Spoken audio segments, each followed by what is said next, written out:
नमस्कार, स्वागत है आपका विशेष में। मैं हूं आपके साथ अमृता चौरसिया। इसरो लगातार कामयाबी के शिखर छू रहा है। इसरो ने पूरी दुनिया के सामने शक्तिशाली, ऊर्जावान और नए भारत की तस्वीर पेश की है। आजादी के बाद से अब तक भारत ने अंतरिक्ष का सफर शानदार तरीके से तय किया। आए दिन अपने ही बनाए रिकॉर्ड्स को तोड़ता इसरो अंतरिक्ष में हर रोज नई इबारत लिखता जा रहा है। आज भारत अपने ही नहीं बल्कि बड़ी संख्या में दूसरे देशों के उपग्रहों का प्रक्षेपण भी कर रहा है। 1960 के दशक में देश के गौरवशाली वैज्ञानिक संस्थान की शुरुआत हुई थी। आज भारत के पास दुनिया का सबसे बड़ा रिमोट सेंसिंग सैटेलाइट नेटवर्क है। चांद पर 3 और मंगल पर 1 मिशन भेज चुका है। भविष्य में इंसानों को अंतरिक्ष में भेजने की तैयारी है। सेमी क्रायोजेनिक इंजन का विकास किया जा रहा है। भारत का इसरो चांद, मंगल और सूर्य और शुक्र पर भी स्पेसक्राफ्ट भेजने की तैयारी में है। इसरो दुनिया की 6 बड़ी स्पेस एजेंसियों में शामिल है, जिसके पास खुद के रॉकेट्स हैं, क्रायोजेनिक इंजन्स हैं जो दूसरे ग्रहों पर मिशन लॉन्च कर सकता है, और जिसके पास भारी मात्रा में आर्टिफिशियल सैटेलाइट्स हैं, रीयूजेबल लॉन्चर्स हैं। हैवी और सुपर हैवी रॉकेट्स बनाने की तैयारी चल रही है। अपना स्पेस स्टेशन बनाने की योजना है। भविष्य में सौर मंडल के दूसरे ग्रह यानी कि बृहस्पति, यूरेनस और नेपच्यून समेत कुछ एस्टेरॉइड्स पर भी मिशन भेजे जाएंगे। तो देश को आगे बढ़ाने में इसरो का महत्वपूर्ण योगदान है। इसरो ने देश को आपदाओं से बचाने का काम किया। टेलीमेडिसिन, संचार, टीवी, नेविगेशन और डिफेंस के लिए निगरानी की व्यवस्था की। इसरो भारतीय एस्ट्रोनॉट्स को अंतरिक्ष में भेजने के लिए गगनयान मिशन की तैयारी कर रहा है। अगले 1.5 या 2 साल में हमारे अंतरिक्ष यात्री स्पेस में यात्रा करेंगे। चंद्रयान सीरीज में 3 और यान भेजे जा सकते हैं। ये काम 2035 तक किया जाएगा। इसरो अपनी स्थापना के 5 दशक से ज्यादा के सफर में लगातार नए कीर्तिमान रच रहा है। अगले आधे घंटे में कैसा रहा इसरो का सफर, क्या है इसरो की भविष्य की तैयारियां और उनको लेकर आने वाली चुनौतियां, आइए देखते हैं विशेष।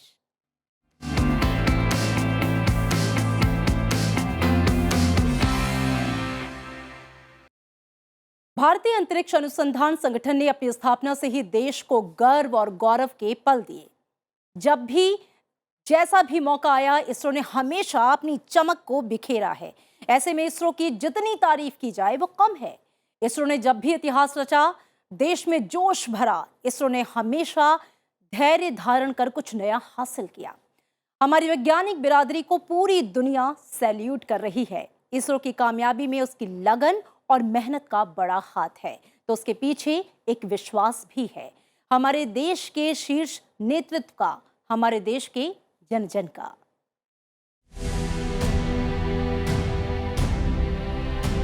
चंद्रयान 3 की सफलता की तस्वीरें देशवासियों के जहन में रची बसी हैं। ऐसा हो भी क्यों ना, क्योंकि वो दिन था ही इतना खास। पूरी दुनिया ने चांद पर भारत के चमत्कार की चमक को देखा था। ऐसी ही चमक इसरो चीफ के चेहरे पर उपराष्ट्रपति से मुलाकात के दौरान देखी गई। कामयाबी का मजा उस वक्त दोगुना हो जाता है जब आपकी मेहनत की तारीफ देश के उच्च पदों पर आसीन लोगों की तरफ से आए। It's very inspiring. ये जो चर्चा हुआ था लोकसभा में, राज्यसभा में, सभी लोग वहाँ से गवर्नमेंट के सर और विपक्षी दल के सभी इसरो के प्राइस करते रहते थे, और मुझे यही खुशी की बात है, सब बोला कि ये एग्जाम्पल है भारत के लिए, हमारे साइंटिफिक टैलेंट के बारे में। ये तो कॉन्फिडेंस बिल्डिंग करने वाली एक लैंडिंग है, प्रोसेस है। सो युवा को और यंग स्टूडेंट्स को हमारे science domain, the physics, chemistry, mathematics, biology और साइंस डोमेन की पढ़ने की एक इंस्पिरेशन है। तो इस सबके बारे में हम बहुत खुशी है। हमको हमारा ये उद्देश्य है कि हम इसरो एक इंस्पिरेशनल ऑर्गेनाइजेशन रहे।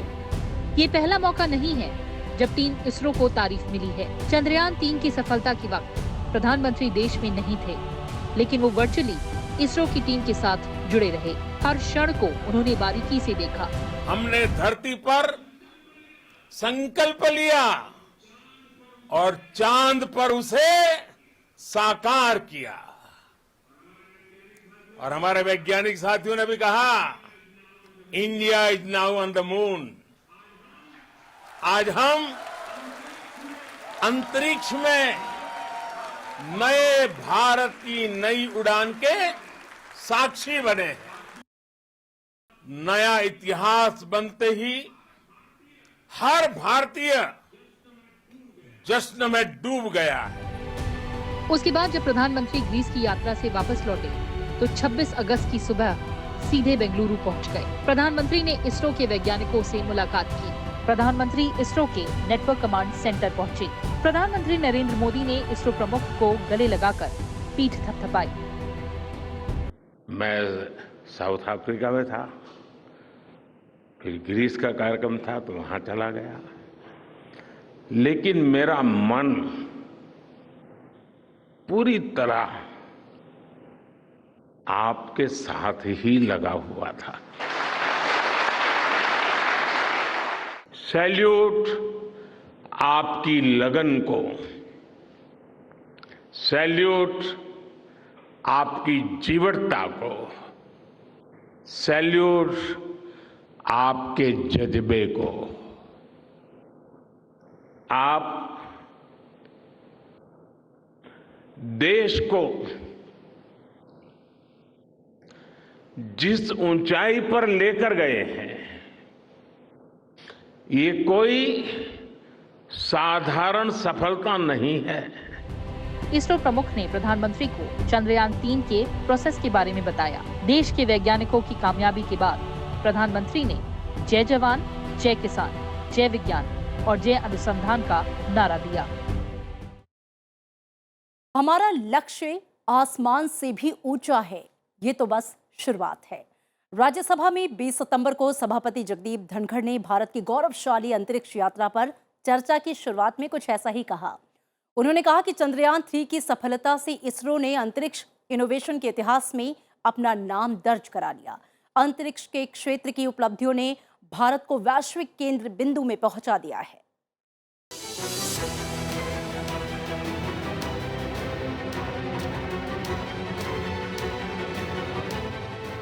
राज्यसभा में चंद्रयान 3 की सफल सॉफ्ट लैंडिंग से गौरवान्वित भारत की गौरवशाली अंतरिक्ष यात्रा विषय पर चर्चा की शुरुआत में राज्यसभा सभापति जगदीप धनखड़ ने भारतीय अंतरिक्ष अनुसंधान संगठन की उपलब्धियों को असाधारण करार दिया। उन्होंने कहा कि सफल चंद्रयान 3 मिशन ने अंतरिक्ष अन्वेषण के इतिहास में भारत की अंतरिक्ष एजेंसी का नाम उज्जवल किया है। India's space agency, ISRO, has earned its name in the annals of space exploration. India is only the 4th country in history to have soft landed a spacecraft on the moon, and the first to have done so in the moon's south polar region. Exhibiting tremendous tenacity and turning failures into stepping stones for future success, ISRO took away the right lessons from preceding Chandrayaan 2 mission. सभापति ने कहा कि चंद्रयान 3 की सफलता ने भारत को चंद्रमा के दक्षिणी ध्रुव पर सॉफ्ट लैंडिंग कराने वाले देश के रूप में पहले स्थान पर स्थापित किया है। इस उपलब्धि के साथ भारत 2025 तक चंद्रमा पर मानव को भेजने के लिए अमेरिकी नेतृत्व वाली बहुपक्षीय पहल आर्टेमिस समझौते का सदस्य बन गया है। The landing was not soft. I had then remarked that Chandrayaan 2 was a major success, though was not 100%. The lessons we had learned from this mission helped us to see ultimate success in Chandrayaan 3. With this achievement, India is now a member of the Artemis Accords, the US-led multilateral initiative to place humans on the moon by 2025 and subsequently advance human space exploration throughout our solar system's broader vicinity. चंद्रमा की सतह से आगे भारत की उपलब्धियों की सराहना करते हुए सभापति ने सदन को याद दिलाया कि भारत का मार्स ऑर्बिटर मिशन 2014 में अपने पहले प्रयास में सफलतापूर्वक मंगल ग्रह पर पहुंच गया था। Honorable members, our achievements reach beyond the lunar surface. India's Mars orbiter mission unofficially known as Mangalyaan, showcased our ability to reach the red planet on our maiden attempt.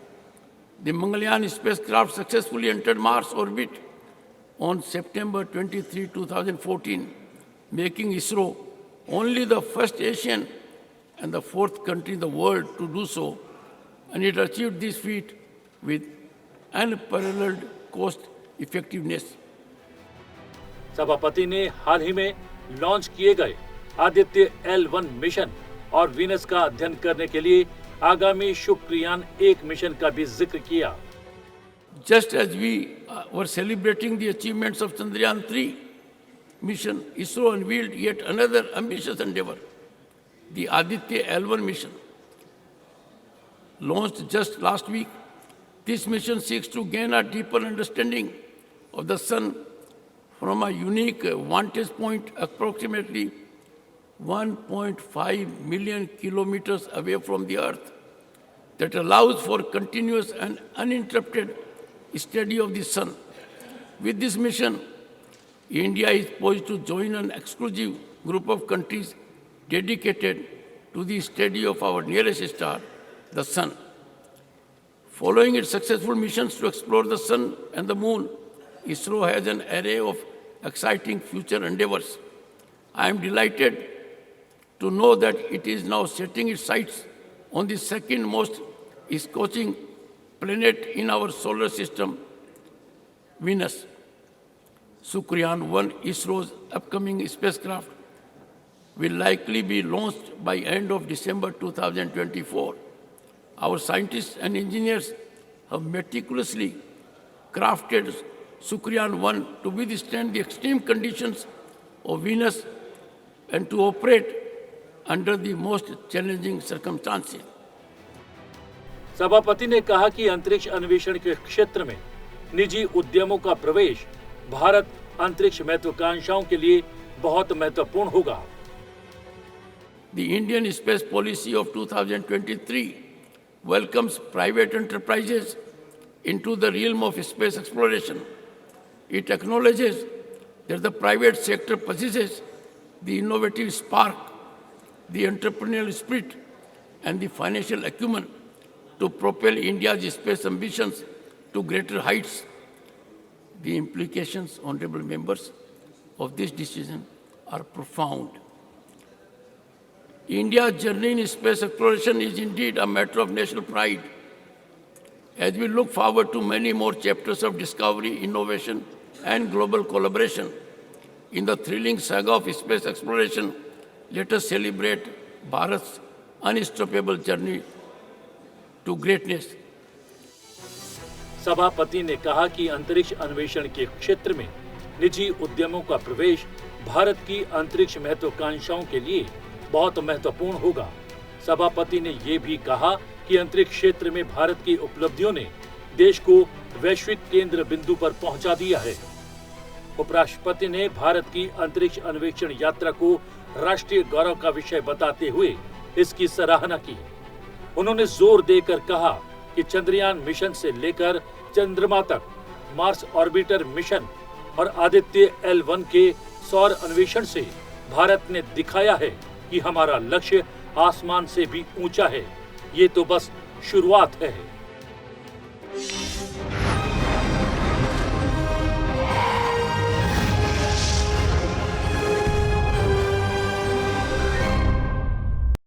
ISRO के चंद्रयान 3 के सफल सफर के बाद सबके मन में बस एक ही सवाल उठ रहा था कि अब आगे क्या।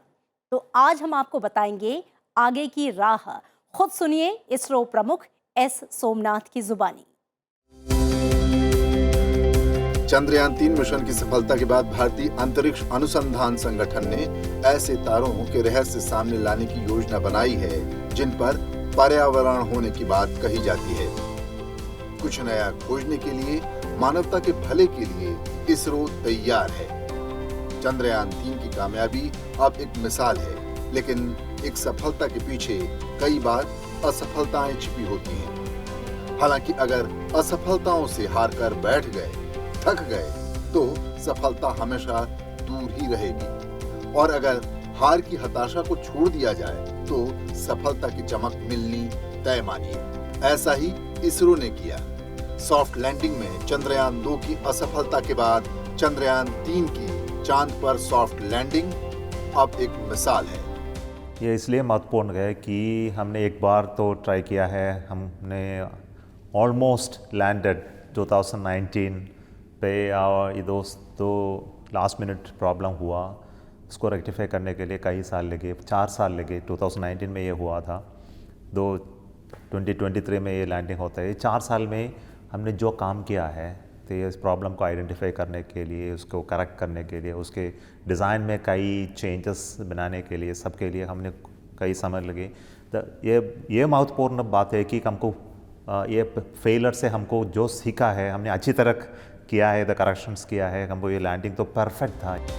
इसरो के वैज्ञानिकों ने मेहनत की थी जो अब दिख रही है, उसका असर दिख रहा है। चंद्रयान 3 मिशन ने तय लक्ष्यों को हासिल किया है। हमारे जो एफर्ट्स है उसमें सफल हो चुकी है। हमारे जो 14 डेज़ का ये मिशन ड्यूरेशन का, उसमें जो हमने करने को चाहा सब किया है। हमारे जो इंस्ट्रूमेंट्स है, 5 इंस्ट्रूमेंट्स था, उसने कई मेजरमेंट्स किए, जो डाटा हमको मिले। हमारे जो इमेजिंग कैमरा से हमको जो चित्र मिला है उसको बहुत अच्छा चित्र है। हमारा साइंटिफिक डाटा जो मिला है उसी भी अच्छा है। जो अगले ये तो वेकअप करे या नहीं, उसके बारे में हमको कुछ डाउट्स नहीं है। जो टेस्ट किया है उसके पॉसिबिलिटी भी है, अभी भी है, तो हम वेट करते रहते हैं। जो ये अभी वेक होकर और कोई इंस्ट्रूमेंट्स और मेजरमेंट कर सके तो ये तो बोनस होगा। चंद्रयान 3 चांद के साउथ पोल पर उतरा। ऐसे में सवाल उठता है कि आखिर साउथ पोल ही क्यों? इस सवाल का जवाब भी इसरो प्रमुख ने दिया। अभी तक जो रिसर्च हुआ है मून के बारे में, ये सब इक्वेटर के सामने आसपास है। यो साउथ पोल और नॉर्थ पोल जाए तो ऐसा होता है कि ये सूरज रश्मि का कमी है, टेम्परेचर तो ज़्यादा लो है, सो पॉसिबिलिटी है कि नीचे सरफेस के नीचे not very deep, very close आसपास की possibility solid water location is a possibility. The minerals, the surface structure there कि ऐसे होंगे कि उस जो हुआ था, जो चंद्रमा का प्रेजेंट शेप होने वाले को उसी समय की मैंने प्रिजर्व करने का चांस अधिक है।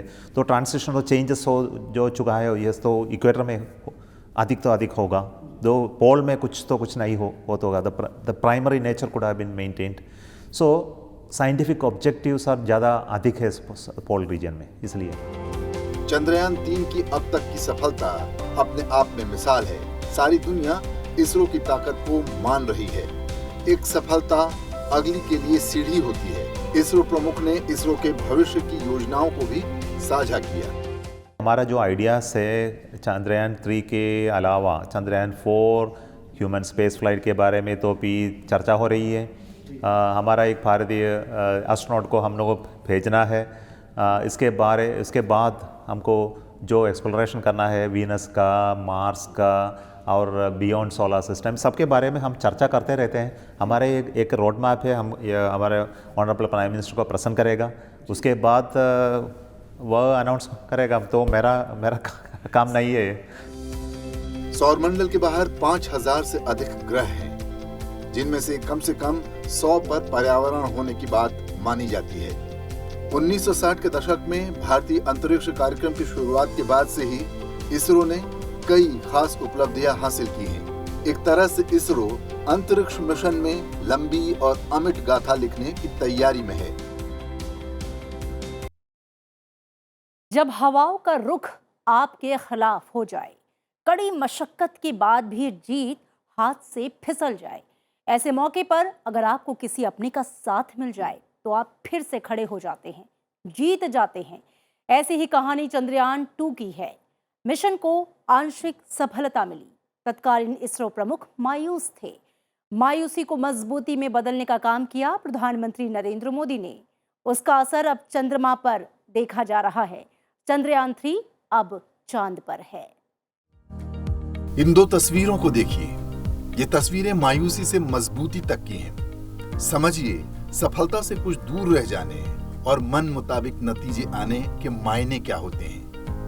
दोनों तस्वीरों में एक बात समान रूप से देखी जा सकती है कि प्रधानमंत्री नरेंद्र मोदी देश के वैज्ञानिकों के साथ तब भी खड़े थे जब 2019 में लैंडिंग के वक्त चंद्रयान 2 की असफलता के कारण जरूरत देश के वैज्ञानिकों का हौसला बढ़ाने की थी। और फिर अब जबकि चंद्रयान 3 की सफल लैंडिंग हुई है तो वक्त वैज्ञानिकों का मान बढ़ाने का आया है।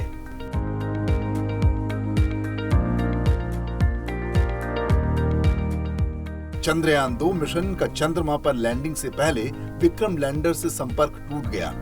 तत्कालीन इसरो प्रमुख के सिवन के साथ ही सैकड़ों वैज्ञानिकों का सपना चूर हो गया था।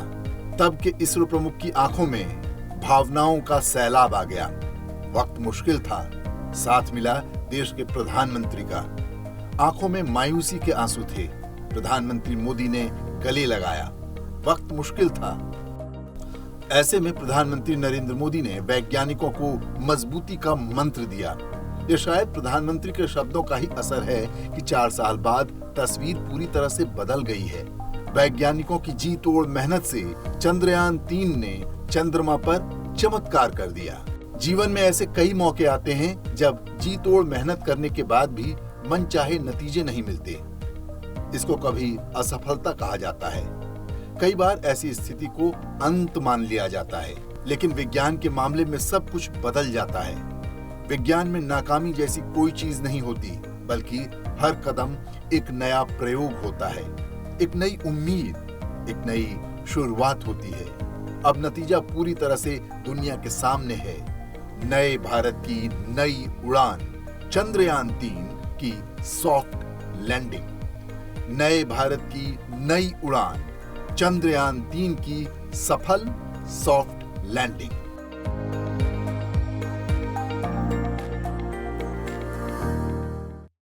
पिछले दशक की बात करें तो इस दशक में इसरो का प्रदर्शन शानदार रहा। केंद्र सरकार ने पिछले 9 सालों में इसरो के बजट में 100% से ज्यादा की बढ़ोतरी की है। आइए डालते हैं एक नजर।